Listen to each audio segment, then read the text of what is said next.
My dad loves camping. Actually, my dad's entire side of the family is very outdoorsy. Ever since I was about 8, we've gone camping on an island out in a large lake located about 6 hours from my home. Honestly, I feel like we're probably insane for continuing to come to this place year after year, even after the weird stuff we've seen, but it's otherwise a really fun place to camp. Aside from literally everything I'm about to tell you, it makes for a great vacation spot, very secluded and relaxing.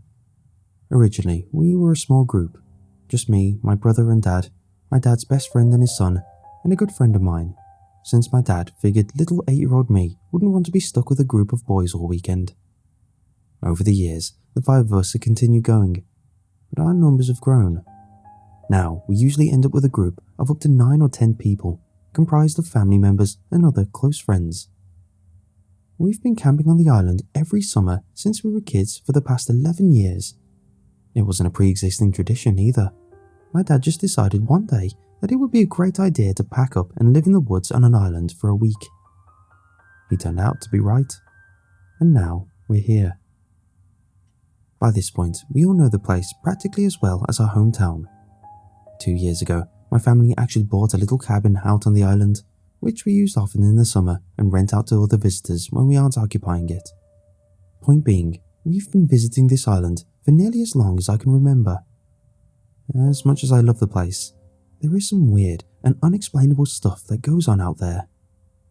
The following events are just some of the strange things that have happened to me and my friend, who we'll call Violet, throughout the years. But I do plan on asking my fellow island visitors if they've had any weird or creepy experiences during any of our trips. The first one happened either the first or second year we headed to the island for the weekend. The campsite we frequented is set right on the water, so that some of the sites even face out over the lake. Our campsite was set a bit farther back, but was still within easy walking distance of the lake, so the 4 of us would spend most of the day in a constant loop from campsite to lake and back to campsite again. Another thing about this campground, it was empty almost every single time we stayed there. There were a couple of years where 1 or 2 other groups would be there at the same time as us, but that was rare. In hindsight, we should have taken that into consideration before setting up camp there year after year. It was a very bare-bones campground. 2 outhouses and a shed full of logs parked near the entrance, 1 water pump alongside the path to the beach. Some of the sites were even overgrown with tall grass and bushes, to the point where there was nowhere to actually put a tent.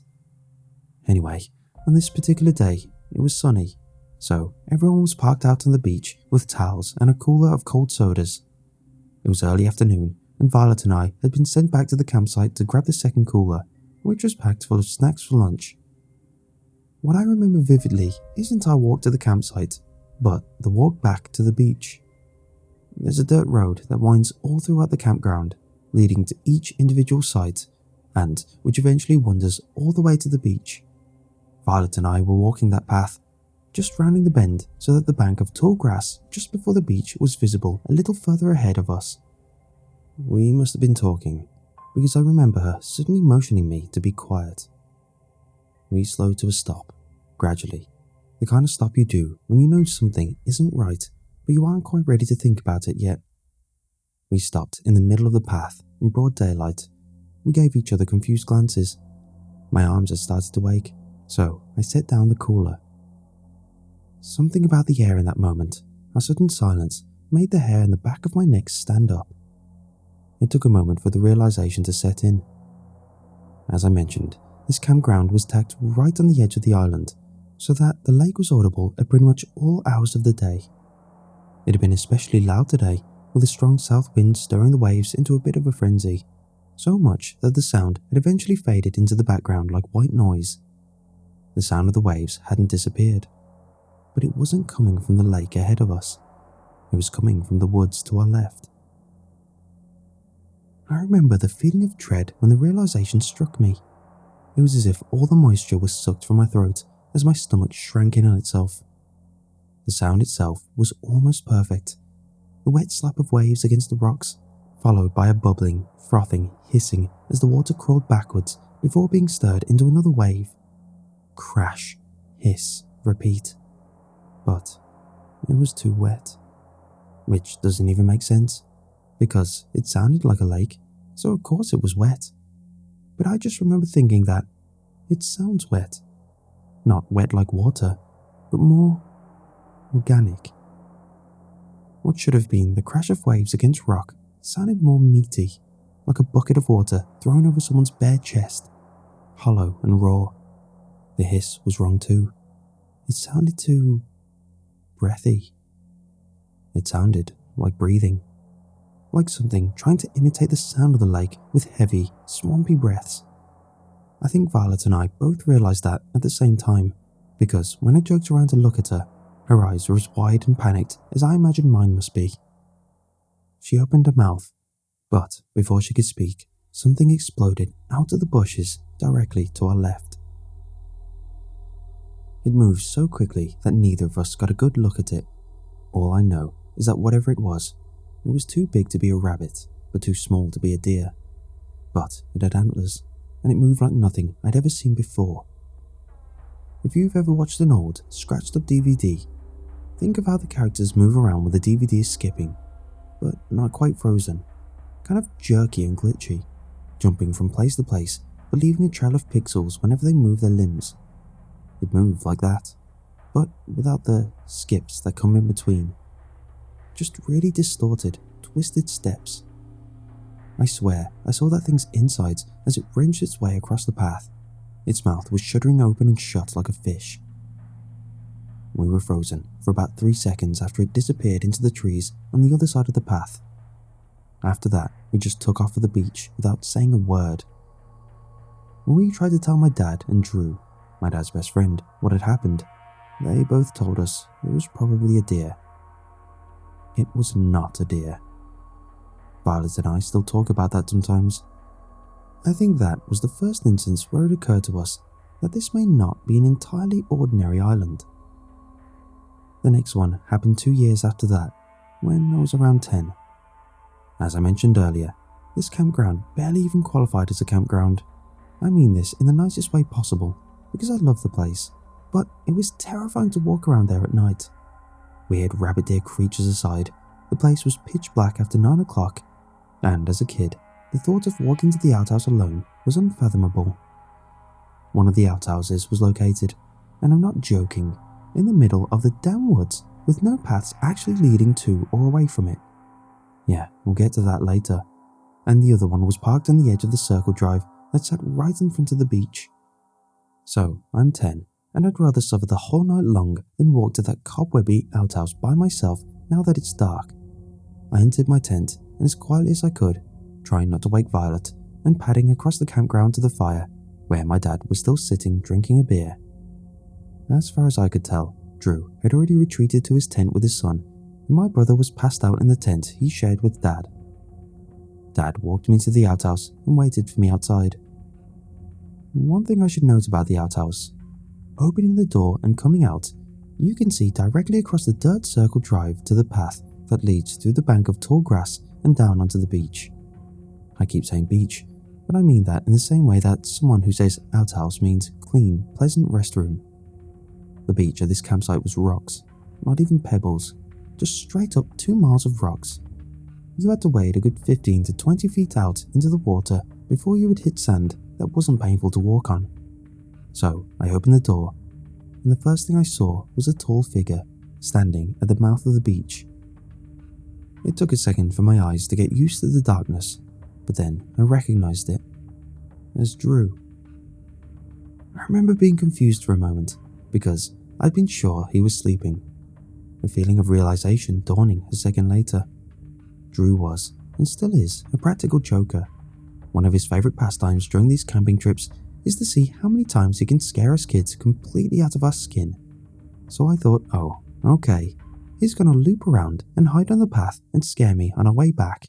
Hilarious.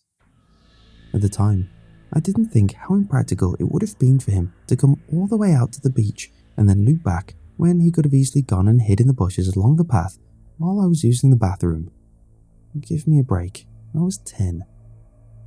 Figuring I might as well let him know that he'd been seen, I waved at him and rolled my eyes exaggeratedly to say, nice try.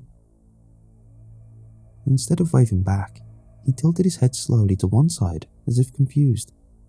He lifted a hand limply into the air, but didn't wave it. Then he smiled and turned, hand still raised, and walked up the path and out of sight. By now, I had a weird feeling in my stomach. I asked my dad if he and Drew had been planning a joke on me, but he said Drew had gone to bed. I was adamant that he hadn't, and insisted that we walk over to the beach to join him because he must have come out after us, to see the stars or look at the water or whatever the hell people do on the beach at 11 o'clock at night. My dad obviously thought I was crazy, but he followed me anyway as I led the way over to the water. We walked up the path, through the tall grass, and out onto a completely empty stretch of rocks met by eerily calm water. To this day, part of me thinks it was still an elaborate joke done by my dad and Drew to scare the hell out of me, which in that case, it definitely worked, and props to them for the commitment. Technically, he could have looped around and sprinted back through the trees to a campsite without me ever seeing him. Like I said, the campground was empty most of the time aside from us, so he wouldn't have disturbed anyone. The other part of me remembers how, when that thing turned around, everything but his head was facing away from me, before it seemed to remember that his head was supposed to turn too, and it snapped around lightning quick, or without ever losing that damn smile. That's the part of me that thinks, yeah, okay, probably not. This is the last one I'll tell for now, and it happened 2 summers ago.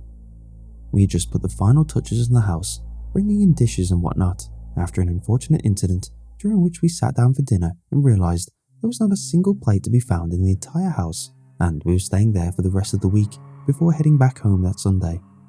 There was a whole crowd of us in one small house, so everyone was spread out all over. Violet and I were sharing the very top room, which everyone referred to as the loft, even though it wasn't technically a loft, and there was an actual loft just down the stairs to the left. The layout of the house is actually kind of important here, so I'll explain it as best I can. At the very top is the loft, which is actually just a small bedroom at the highest point of the house.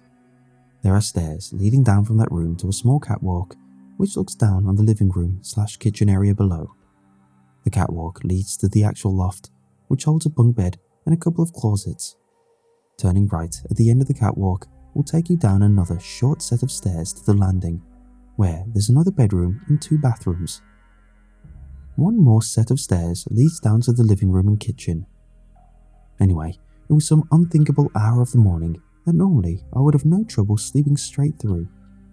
For some reason, I woke up. Have you ever been dreaming really heavily, and when you wake up, it's almost like you were just slammed back into your bed, like you'd fallen from the sky? That was how I woke up. My chest felt heavy with dread, the way it usually does after a nightmare. I could feel my heartbeat thudding along slow and syrupy. I looked to my right, expecting to see Violet passed out beside me, but she wasn't there. I sat up, looked straight ahead, and jumped. Violet was standing at the foot of the bed, right in front of the window, blocking the faint lights from outside so that she was barely a silhouette in the blurry darkness. She was looking at me, completely devoid of expression, her eyes flat and her mouth slack. Her hands hung at her sides, but one of them was open, as if she'd been reaching for something. Her fingers splayed. My glasses were off, so I genuinely don't remember if I saw this or if I imagined it.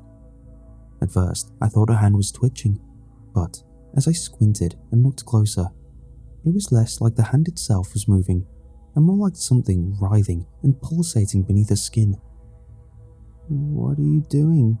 I mumbled, still half asleep and more than a little unnerved. Without taking her eyes off me, she reached for the door with a partially open hand and fumbled for the door handle.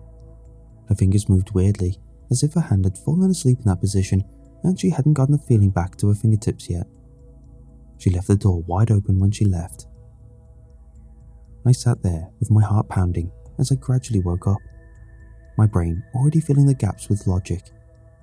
It was late, she was tired, I was tired, she could even be sleepwalking. She came back into the room a few minutes later and there was an immediate shift in energy. You know when something weird has happened and it's like the air itself gets heavier, almost harder to breathe. As soon as she walked back inside, shutting the door this time, it felt easier to breathe again.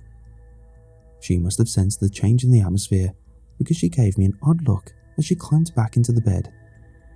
"You okay? You seem way too relieved to see me."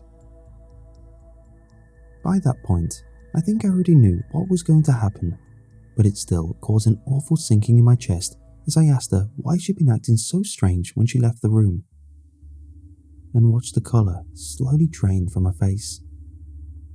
There was a moment of tense silence.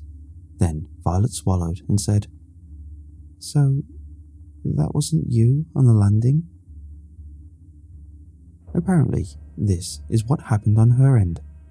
She had gotten up to use the bathroom, gone down the stairs to the landing, where she had seen me. She was understandably confused, seeing as she'd just left me lying in bed, but wrote it off, figuring she'd been too tired to notice that I wasn't there. She had barely glanced over me anyway, and it was dark. According to her, while I'd been lying in bed asleep, I had also been standing on the landing, staring straight up at the skylight above with my mouth slack and my eyes blank.